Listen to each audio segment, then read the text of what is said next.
El título del mensaje de hoy es Reconociendo la autoridad. Una conducta sana, entre otras cosas, se caracteriza por estar bajo la autoridad de Dios y la de aquellos a los que Él la delegó. Cuando la Biblia se alude a la autoridad de Dios, se hace referencia a su capacidad de mando y a las normas de vida que Él comunicó a lo largo de las enseñanzas bíblicas. La autoridad de Dios es ejercida por Él en todas las cosas, en todos los tiempos y en las diferentes situaciones de la vida.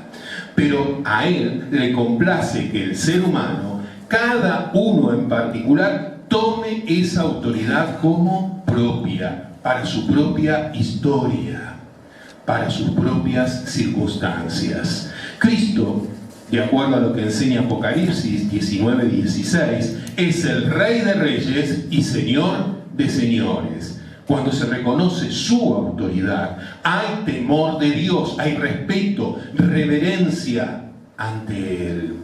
Hay obediencia a su voz, hay sujeción a sus enseñanzas. Para reconocer la autoridad de Dios en primer lugar, es necesario responder adecuadamente a Él.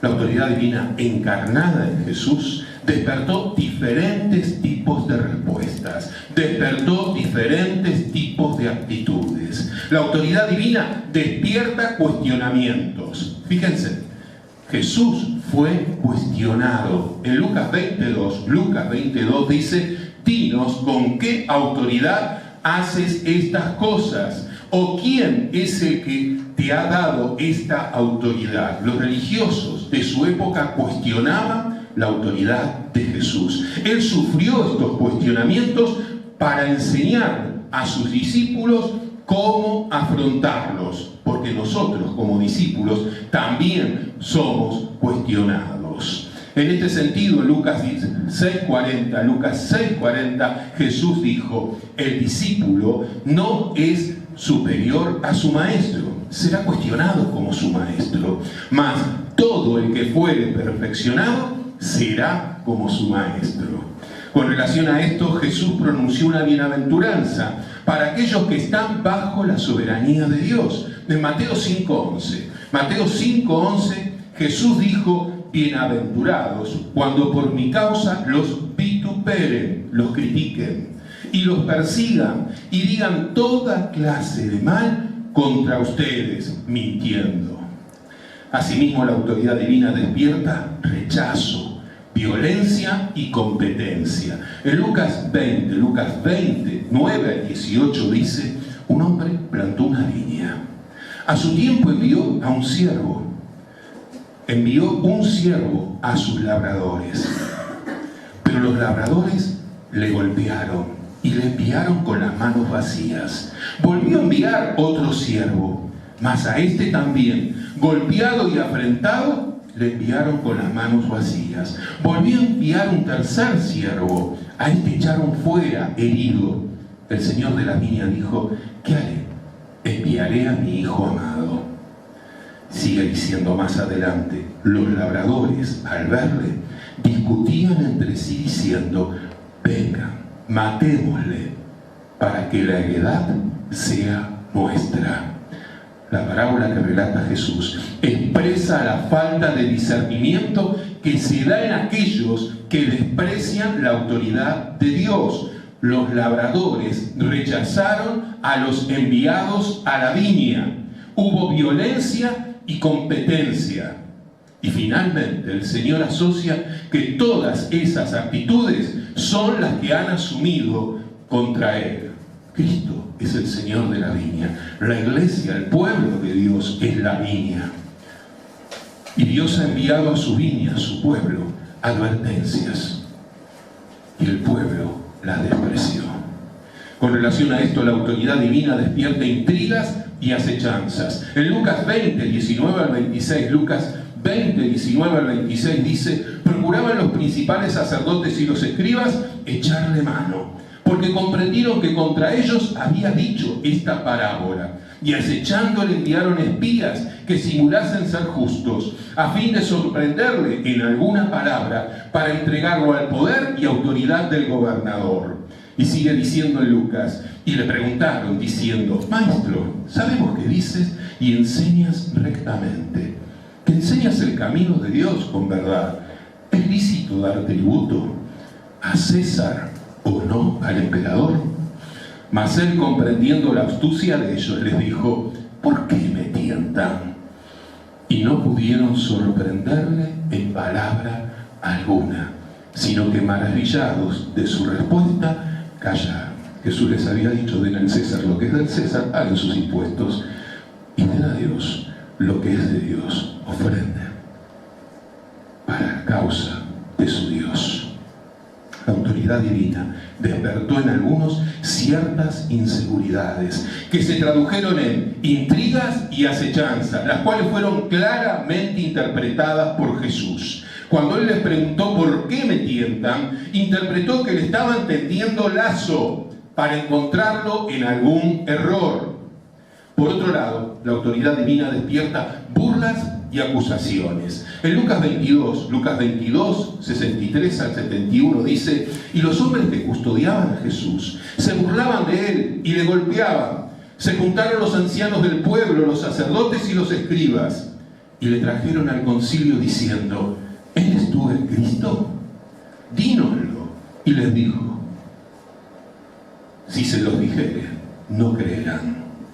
Pero desde ahora el Hijo del Hombre se sentará a la diestra del poder de Dios. Y en Lucas 23, 1 al 5 leemos: llevaron a Jesús entonces a Pilato y comenzaron a acusarle diciendo: a este hemos hallado que pervierte a la nación y que prohíbe dar tributo al César. Estaban mintiendo, deformando lo que Jesús había dicho, diciendo que él mismo es el Cristo, un rey. Ellos porfiaban, diciendo: alborota al pueblo. Al no identificar en Jesús la autoridad de Dios, se burlaban y lo acusaban, deformando lo que él decía, mintiendo. ¿Cuántas veces la gente nos toma la mitad de lo que expresamos y en ocasiones deforman lo que dijimos? Y esto hicieron con nuestro Maestro. Finalmente podemos afirmar que la autoridad divina despierta aceptación y asombro. En Lucas 1:22 dice: y se admiraban de su doctrina, porque les enseñaba como quien tiene autoridad. Jesús no solo predicaba en forma verbal, con sus hechos, con su conducta, con su santidad predicaba. Por otro lado, en Lucas 7, 1 al 10 dice: cuando el centurión oyó hablar de Jesús, le envió unos ancianos a él, rogándole que viniese y sanase a su siervo. Jesús fue con ellos, pero cuando estaban cerca de la casa del centurión, envió a él unos amigos diciéndole: Señor, no te molestes, pues no soy digno de que entres bajo mi techo, pero di la palabra y mi siervo será sano. Porque yo también soy hombre puesto bajo autoridad y tengo soldados bajo mis órdenes. Y digo a este: ve y va, y al otro: ven y viene, y a mi siervo: hace esto y lo hace. Al oír esto, Jesús se maravilló, y al regresar a casa hallaron sano al siervo que había estado enfermo. Hubo quienes verdaderamente decidieron ponerse bajo la autoridad de Dios y se llenaron de alegría por los beneficios que esto implicaba. Asimismo, para reconocer la autoridad de Dios, en segundo lugar es necesario resolver el conflicto de obedecerle. El ser humano entra en conflicto para poder obedecer la autoridad de Dios. Este conflicto o lucha interior debe ser resuelto para que la voz de Dios sea oída. Un conflicto se produce cuando hay dos tendencias opuestas que chocan y quieren prevalecer una sobre la otra. Si la persona no resuelve ese conflicto interior que se produce entre obedecer las voces de las propuestas de este mundo consumista y la voz de Dios, se corre el riesgo de equivocar el camino. Se debe resolver este conflicto entre oír las propuestas del mundo y las propuestas de Dios, porque el riesgo es quedar fuera del reino de Dios. Si no se toma en cuenta la orientación dada por Dios a través de las enseñanzas bíblicas, poco a poco se provoca que se enfríe la vida espiritual y que entre en conflicto la experiencia de la fe. Muchas veces el ser humano piensa que es libre porque hace lo que quiere, pero vive esclavizado a aquello que está engañado. ¿Cuánta gente cree que está libre a nuestro alrededor, pero está esclavizada a sus bajos deseos, a sus malas costumbres, a la mala yunta? No puede liberarse porque la verdadera libertad solo se obtiene en Cristo. En este sentido, el apóstol Pablo recuerda que debemos someternos a Dios para que las propuestas de este mundo no prevalezcan, para así vencer los bajos deseos y las tentaciones. La autoridad de Cristo pone en conflicto a las personas. En la Biblia hallamos personas que no pudieron resolver este conflicto. En Mateo, capítulo 2, versículos 1 al 3, vemos al rey Herodes, muy preocupado por el nacimiento del rey de los judíos. En contraste, los sabios del Oriente buscaban a Jesús para reconocer su autoridad. Herodes lo buscaba para eliminarlo. De acuerdo a lo que leemos en Mateo 2, 7 al 11. Herodes el tetrarca, de acuerdo a lo que dice en Mateo 14, 1 al 12, había eliminado a Juan el Bautista, porque este era portavoz del mensaje de Dios y señalaba el pecado de inmoralidad en que había caído Herodes. ¿Cómo está resolviendo su conflicto de obedecer a Dios? ¿En qué consisten sus luchas? Ore para que Cristo se enseñoree cada día más en su vida y le dé la victoria para obedecerle a Él. Por otro lado, para reconocer la autoridad de Dios, en tercer lugar es necesario comprender que no hay acepción de personas para Dios. Dios ejerce su autoridad, llamando y comisionando, de acuerdo a sus propósitos eternos. La salvación y el llamado, de acuerdo a 2 Timoteo 1.9, 2 Timoteo 1.9, dependen de Dios. Con relación a esto, Dios no hace acepción de personas. Pablo reconocía esta realidad sobre su vida, por lo cual no se iba a prestar a hacer acepción de personas. Por lo que en Gálatas 2, versículo 6, expresó: de aquellos que tenían reputación de ser algo, lo que eran, nada me importa. Dios no hace acepción de personas. Y más adelante, en Gálatas 3.28 dijo: ya no hay judío ni griego, no hay esclavo ni libre, no hay varón ni mujer, porque todos ustedes son uno en Cristo Jesús. Con relación a este tema, en Santiago 2.9, se halla la siguiente advertencia: pero si hacen acepción de personas, discriminación de personas, cometen pecado. Asimismo, un antecedente sobre esta cuestión se halla en Deuteronomio 10:17, donde dice: porque el Señor, su Dios, no hace acepción de personas. Ya desde el Antiguo Testamento queda claro esto. El tema de la acepción de personas daría para profundizar la diversidad de formas en la que se manifiesta. En particular vamos a detenernos en la acepción de personas que muchas veces se da entre el varón y la mujer. Generalmente se exalta el rol del varón, dejando en un segundo plano el rol de la mujer. A poco que profundizamos la lectura de la Biblia, descubrimos cómo Dios también jerarquizó el papel de la mujer. Empezando por el Génesis, vemos cómo a lo largo de la Biblia Dios se encargó de dignificar el papel de la mujer. Dios no limitó a la mujer a las 4 paredes de su casa, ni tampoco la restringió a las cuestiones domésticas. Dios creó al varón y a la mujer con la misma dignidad espiritual. Fíjense en Génesis 1.27. Génesis 1.27 dice: y creó Dios al hombre, refiriéndose en este caso al ser humano, a su imagen, a imagen de Dios lo creó. Varón y hembra lo creó. Los dos creados por Dios, con la misma dignidad espiritual. Del mismo modo, Dios delegó tanto al varón como a la mujer el cuidado de la creación. Al bendecir Dios al varón y a la mujer en Génesis 1:28, esta bendición fue dada a los dos. Les dijo: fructifíquense y multiplíquense, llenen la tierra y ejerzan potestad sobre los peces del mar, las aves de los cielos y todas las bestias que se mueven sobre la tierra. Dios le delegó tanto en el varón como en la mujer el cuidado, la administración y gobierno sobre todo lo creado. Asimismo, Dios demandó honra tanto para el padre como para la madre. En Éxodo 20:12 dice: honra a tu padre y a tu madre, para que tus días se alarguen en la tierra que el Señor tu Dios te da. Fíjense en que la honra es tanto para uno como para otro.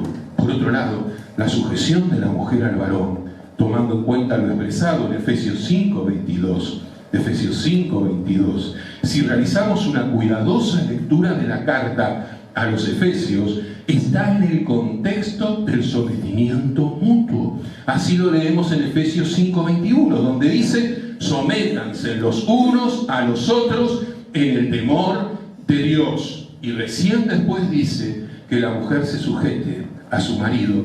¿Y cómo debía ser esta sujeción? Porque Dios no oprime. El varón ejerce en el contexto de su casa el ser cabeza, como Cristo lo es, de la iglesia. Y la iglesia no es oprimida por Cristo. Y la sujeción es voluntaria. Si bien en el hogar debe haber cierto orden, también debe haberlo en los otros ámbitos. Y este orden en otros contextos no depende del sexo ni de la edad, sino de la función que cada uno tenga. En este sentido, el jefe en un trabajo debe ser respetado, sea este jefe varón o mujer, mayor o menor que el subordinado. El consejo y la orientación de un pastor debe ser tomado en cuenta, sea varón o mujer quien pastoree la congregación, sea mayor o menor que el miembro de la iglesia. Con relación a esto, no se deben confundir las relaciones de sujeción en el hogar con las relaciones de sujeción en otros contextos, como la iglesia, el trabajo u otro ámbito. En este sentido, los hermanos de Moisés, Aarón y María, en Números 26:59, cometieron un error muy grave contra él, de acuerdo a Números 12:1. Una cosa era la autoridad de ellos en el hogar, eran hermanos mayores de Moisés, dado que ellos eran esos hermanos mayores. Y otra cosa era la autoridad de Moisés sobre ellos en el contexto de la conducción del pueblo. Dios le delegó a Moisés la conducción, no a sus hermanos. La murmuración de María y Aarón en Números 12:1 y su falta de sujeción no pasó desapercibido para Dios, sufriendo las consecuencias de su pecado. De acuerdo a lo que leemos en Números 12:4 al 15. Dios delega su autoridad a quien Él quiere, sea varón o mujer. Con relación a esto, Dios levantó como juez a una mujer que presidió a su pueblo. Él levantó a Débora en Jueces 4:4. Interpretar literalmente ciertos textos da lugar a justificar cosas que no forman parte de las demandas divinas. Y la sujeción de la mujer al varón no implica que la mujer haga lo que al varón se le ocurra. Cristo no hace lo que se le ocurre con la iglesia. La ama, la respeta y favorece su desarrollo. Esta es la responsabilidad del varón con la mujer: respetarla y favorecer su desarrollo. Así como la esclavitud no forma parte de la voluntad de Dios, tampoco forma parte de la voluntad de Dios el limitar el rol de la mujer. El apóstol Pablo, de acuerdo a la situación que escribía, dio recomendaciones que podrían interpretarse como contradictorias. Cuando expresó que la mujer calle en la congregación, de lo cual muchos se toman, en 1 Corintios 14:35, aludió a cierto tipo de mujeres que generaban un murmullo en el culto a Dios, distrayendo la atención como producto de su poca instrucción, muy común en aquella época.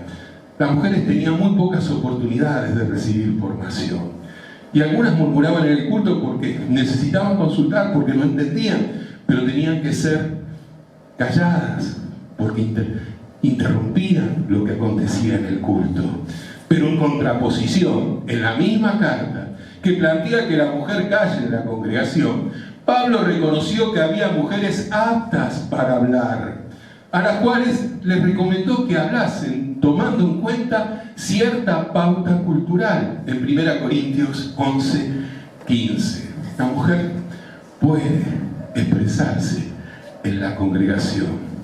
Pablo reconoció esto en aquellas mujeres que tenían la capacidad para poder hacerlo.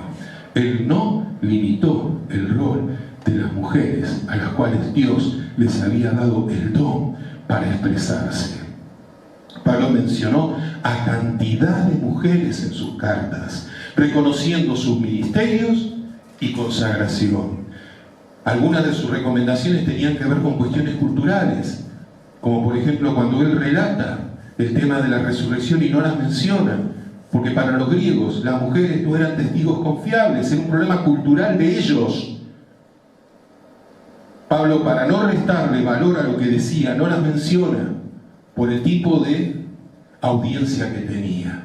Sin embargo, él las respetaba, como en el caso de Priscila, una mujer consagrada que servía al lado de su esposo. A lo largo de la Biblia se menciona a mujeres en trabajos que generalmente realizaban los varones, por razones culturales. Así todo, en la Biblia es posible hallar a la mujer como pastora de ovejas, en Génesis 29:9, o como comerciante, en Hechos 16:14, y demás funciones mencionadas, exponiendo las Escrituras a un hombre como Apolos. Esto lo hizo Aquila y Priscila en su momento. Priscila pudo exponer la palabra.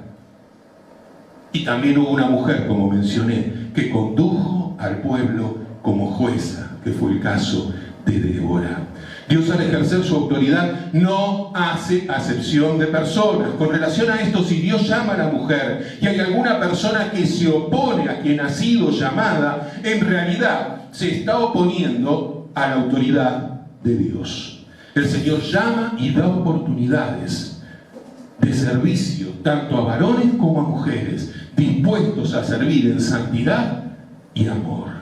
También, para reconocer la autoridad de Dios, en cuarto lugar, es necesario asumir que es delegada por Dios. Dios delega su autoridad en quien es llamado al servicio.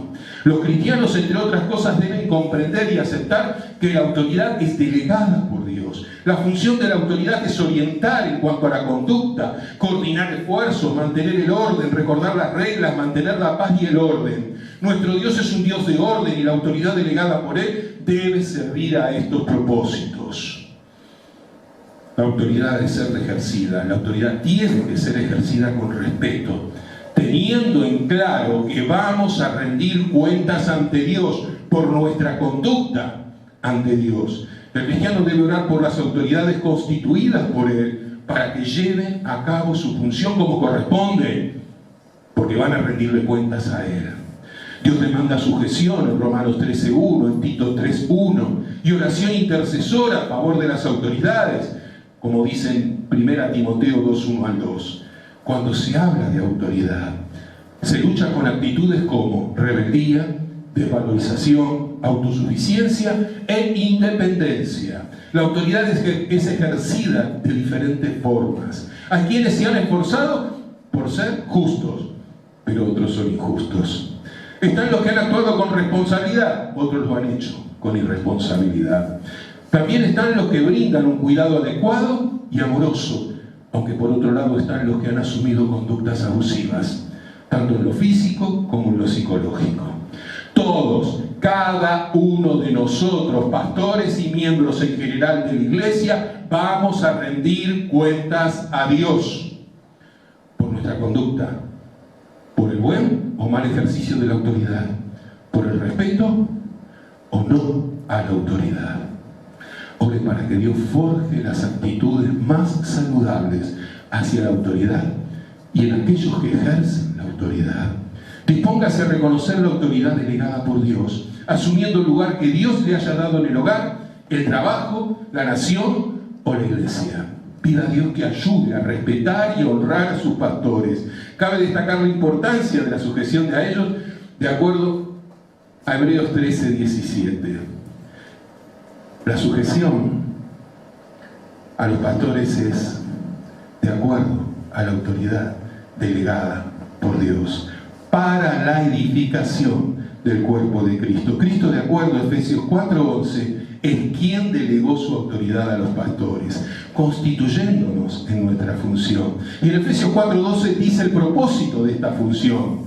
Efesios 4:12 dice: a fin de perfeccionar a los santos para la obra del ministerio, para la edificación del cuerpo de Cristo. Por otro lado, en Efesios 4:16 leemos: de modo que todo el cuerpo, bien concertado y unido entre sí por todas las coyunturas que se ayudan mutuamente, según la actividad propia de cada miembro, recibe su crecimiento para ir edificándose en amor. Nos edificamos unos a otros. El crecimiento lo da Dios, de acuerdo a lo que dice en 1 Corintios 3:6.